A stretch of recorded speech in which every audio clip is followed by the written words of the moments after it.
السلام عليكم ورحمة الله وبركاته. أهلا وسهلا بإخواتي وحبايبي.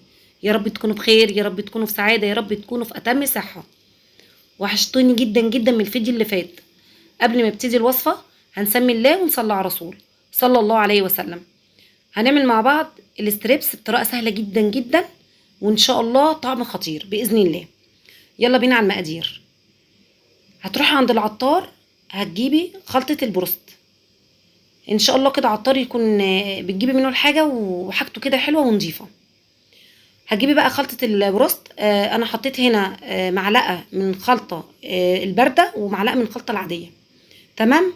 هرش معايا بقى رشه زعتر وملح طبعا، عشان اظبط الملح بتاع الخلطه يعني، ورشه فلفل اسود، وهحط معلقه خل. تمام. هقلب بقى الخلطه دي كده تقليبه كويسه، وطبعا هدوق الملح اشوفه مظبوط ولا لا. ظبطنا بقى الملح. طبعا الخلطه بيبقى فيها ملح، بس انا حطيت ملح حاجه بسيطه يعني عشان اظبط الملح ايه في للفراخ يعني اللي انا ايه هعملها، اللي هتبلها يعني. طبعا هنا هجيب صدور فراخ، لازم تكون صدور سليمه. هقطعها نصين، وبعد كده ايه هقطعها بالطول زي ما انتم شايفين كده ايه شرايح، ولا تكون تخينه ولا تكون ايه رقيقه، تكون وسط. بس كده يستحسن بقى التتبيله الحلوه دي نسيبها قبلها بيوم عشان تشرب تتبيله اكتر يعني ويبقى طعمها احلى. طب انا مستعجله خلاص مش مشكله، قبلها بايه بساعه ساعتين زي ما تحبي يعني. خلاص تبلناها. طبعا ضفت الميه هنا عندي ايه ميه ساقعه.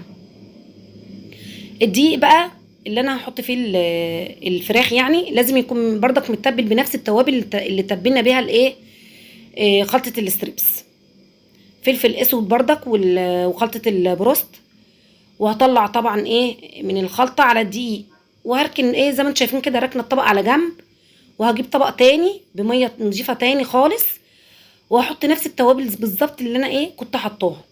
فلفل اسود ورشه زعتر، ولو عندك بابريكا مدخنه حطي ضيفي، ما عندكيش خلاص ما فيش مشاكل. هي كده كده الخلطه فيها كل حاجه.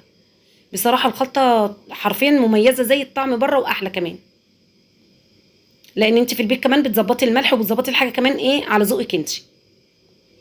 والدقيق هنا هرش عليه رشه بسيطه جدا بيكنج باودر.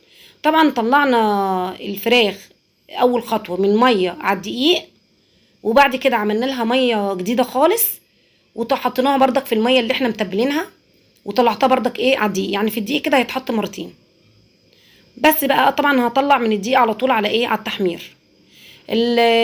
بجد الوصفه جميله قوي قوي، هتعجبكم وهتعجب الاولاد جدا جدا جدا بصراحه. كفايه ان هي حاجه نظيفه كده من ايديكي، وبجد فيها توفير جامد قوي قوي قوي. شوف الكيس الصغنن خالص بتجيبيه بكام من السوبر ماركت. يعني ايه انا لما بزنق بجيبه يعني بيبقى حاجه بسيطه جدا، اقل من كده بكتير ومبلغ طبعا. فلا الحاجه هنا ايه بنظافه، وانت عاملاها بايديكي وعاملاها احلى كمان. وربنا يا رب يحسن ما بين ايدك يا ست الكل، وان شاء الله تعملي كل حاجه حلوه كده من ايديكي. وده المخلل اللي كنا عاملينه مع بعض، احلى خيار مخلل حرفيا جميل قوي.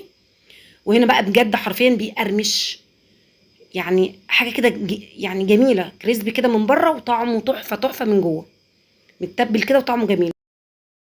طبعا عملت مكرونه بقوطه جنبيه، والمخلل القمر ده اللي احنا خليناه مع بعض شويه خيار مخلل حرفيا تحفه. يلا بقى ستريبس كده جميل كده في الشندوتشات. اعمليه لاولادك، وطبعا وصفه سهله جدا وطعمها بجد مميز. اسيبكم في حفظ الله، واشوفكم ان شاء الله في وصفه جديده. مع السلامه.